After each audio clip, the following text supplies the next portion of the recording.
Emma prefers to change her name and hide her face. However, since June, this 29-year-old sex worker has been living much more peacefully and openly in Belgium. The country has just decriminalized prostitution. As a result, Emma can, for example, look for an apartment in which to legally make money from prostitution. It means no more bad experiences with unscrupulous apartment owners.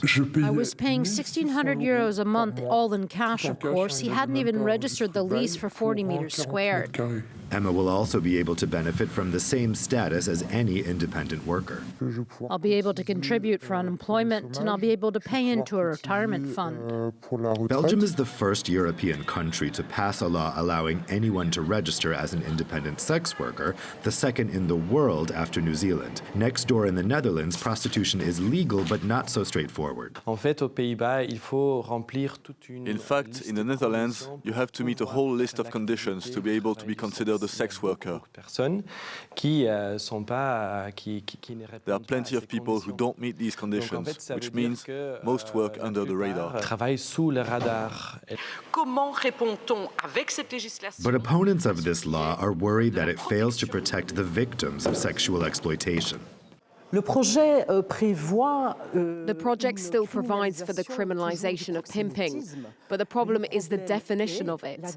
To be a pimp, you have to have an abnormal advantage. However, this notion is extremely vague and open to interpretation. That's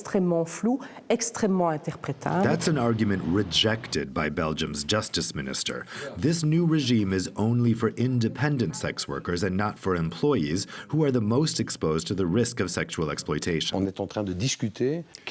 We are discussing what the conditions will be for companies to employ sex workers. And here we will specify what a normal relationship is and what an abusive one is. The decriminalization of prostitution also makes it easier to file a complaint in the event of violence. It's the start of a new era for the 26,000 sex workers in Belgium.